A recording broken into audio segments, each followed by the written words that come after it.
विक्रम सेठी आपसे हमेशा कहता है, जिंदगी के किरदार को निभाओ कुछ ऐसा कि पर्दा गिरने के बाद भी लोग तालियां बजाते रहें। काफी बार मेरे पास लोग आते हैं और मुझसे कहते हैं कि सर, हम अपने वक्त को बदलना चाहते हैं।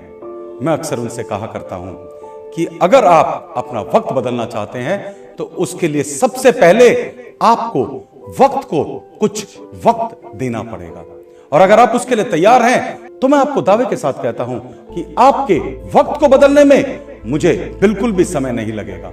और अगर आप चाहते हैं तो चलिए दोस्तों, एक बहुत प्यारी सी और एक बहुत ही अनमोल घटना आपको मैं सुनाना चाहता हूं। इसके बाद आपके अंदर एक बहुत बड़ा परिवर्तन आ जाएगा। एक बार की बात है, दो दोस्त अलग अलग गांव में रहते थे और वो दोनों शहर में आते हैं पढ़ाई करने के लिए। जब वो शहर में आते हैं और एक दूसरे से अपने कोचिंग क्लास में मिलते हैं तो उनमें दोस्ती हो जाती है और वो दोनों एक ही घर को किराए पे लेके, उसको रेंट में लेके एक साथ रहने लग जाते हैं। और वो दोनों पैदल एक साथ कोचिंग में जाया करते थे। उन लोगों को ऐसा लगता था कि उनकी जिंदगी पूरी संघर्ष से भरी हुई है, लेकिन उन्होंने हमेशा पढ़ाई के प्रति अपने मेहनत को जारी रखा। कुछ दिनों के बाद में जब कॉम्पिटिटिव एग्जाम्स के रिजल्ट्स आए तो दोनों का सिलेक्शन हो गया। दोनों को गवर्नमेंट जॉब मिल गई, लेकिन दोनों की पोस्टिंग अलग अलग जिलों में हुई। लगभग 15 साल के बाद में एक ही समय पे दोनों के मन में एक विचार आता है कि यार, ये नौकरी बहुत कर ली, अब कुछ अलग करने की सोचते हैं। और दोनों एक ही समय पर अलग अलग जगह पर रिजाइन कर देते हैं और काम छोड़ के बाहर आ जाते हैं। अब जो पहला इंसान था वो एक कंपनी को स्टार्टअप करता है और धीरे धीरे वो कंपनी ग्रो करने लगती है और आगे जाके बहुत बेहतरीन परफॉर्मेंस करने लगती है। वहीं दूसरी तरफ वो जो दूसरा दोस्त था वो अभी भी इसी मेंटेलिटी में था कि मुझे तो किसी कंपनी में नौकरी करके ही अपनी जिंदगी को आगे बढ़ानी है। वो अलग अलग प्राइवेट कंपनियों में अपने जॉब के लिए एप्लीकेशंस देता है, लेकिन किस्मत उसका साथ नहीं देती है और उसका सिलेक्शन कहीं पे भी नहीं हो पाता है। एक दिन वो अपने घर में बैठा हुआ न्यूज़पेपर पढ़ रहा था और अचानक उसकी नजर एक एडवर्टाइजमेंट पे आती है। उस एडवर्टाइजमेंट में वो अपने दोस्त, जो पुराना दोस्त था, उसकी फोटो देखता है और उसके नीचे लिखा हुआ था मैनेजिंग डायरेक्टर और कंपनी का नाम। उसे बड़ी खुशी होती है और फिर वो सोचता है क्यों ना मैं अपने दोस्त की कंपनी में ही अप्लाई करूं, और वो वहां पहुंच जाता है। उसके कंपनी में पहुंच के जब वो गेटकीपर से मिलता है तो गेटकीपर कहता है कि सर, बहुत बिजी हैं, मुझे नहीं लगता है कि वो आपको समय दे पाएंगे। लेकिन अचानक उसी समय वो दोस्त वहां से गुजरता है और उसकी नजर अपने पुराने दोस्त पे पड़ती है। उसके पास जाता है और उससे कहता है, क्या हाल है यार, क्या कर रहे हो आजकल? वो जो दोस्त यहाँ पे अप्लाई करने आया था वो अपनी सारी घटना बताता है और उससे कहता है, क्या यार तेरे यहाँ मुझे कोई काम मिलेगा? उस समय वो पहला दोस्त अपने दूसरे दोस्त से कहता है, कंपनी खोली किसके लिए है यारों?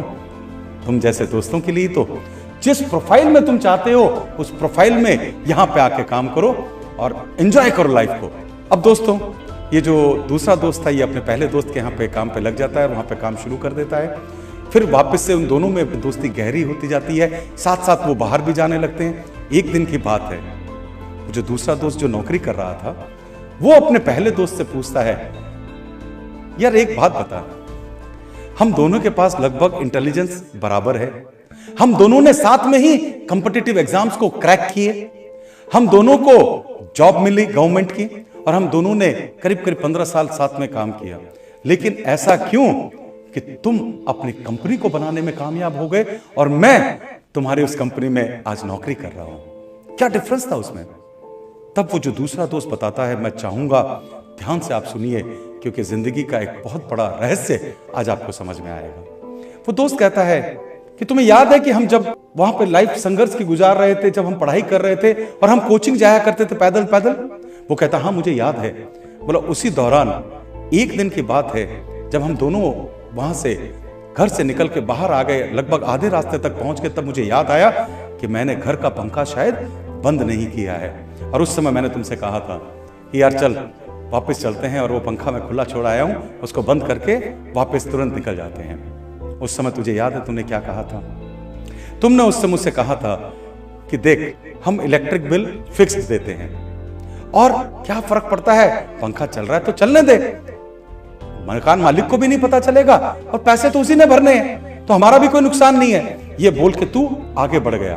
लेकिन तुझे नहीं पता कि मैं उस दिन उस आधे रास्ते से वापस में लौट के गया और पंखा बंद करके आया। तब वो दूसरा दोस्त कहता है, इसमें रहस्य की बात क्या है? ठीक है, तेरी सोच अलग थी, मेरी सोच अलग थी। बोला, बस रहस्य की बात यही था, फर्क हम दोनों में यही था, ये सोच।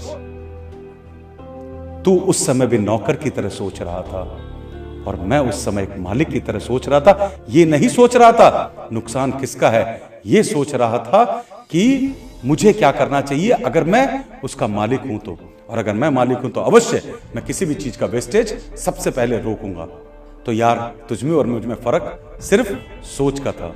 दोस्तों, यहां पे मैं आपको जिंदगी का सबसे बड़ा पाठ यह समझाने की कोशिश कर रहा हूं, अगर आप मालिक बनने के सपने देख रहे हैं तो सबसे पहले मालिक की सोच के साथ जीना शुरू कीजिए, तभी वो आप हासिल कर पाएंगे। दोस्तों, आज जो आपको मैंने पाठ पढ़ाया वो ये है कि पैर में आई मोच और दिमाग की छोटी सोच जिंदगी में आपको एक कदम भी आगे बढ़ने नहीं देती।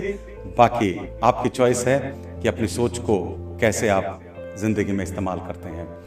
चलिए दोस्तों, अगर आपको मेरा ये वीडियो अच्छा लगा है, इसे अपने दोस्तों के साथ और अपने रिश्तेदारों के साथ और दूसरे लोगों के साथ शेयर करना मत भूल जाइएगा। और आप हमारा YouTube चैनल भी सब्सक्राइब कर लीजिएगा और बेल आइकन दबाना मत भूल जाइएगा, जिससे कि इस तरह की जीवन में आगे बढ़ने की बातें हम डायरेक्टली बिना किसी डिस्ट्रप्शन के आप तक पहुंचा सके।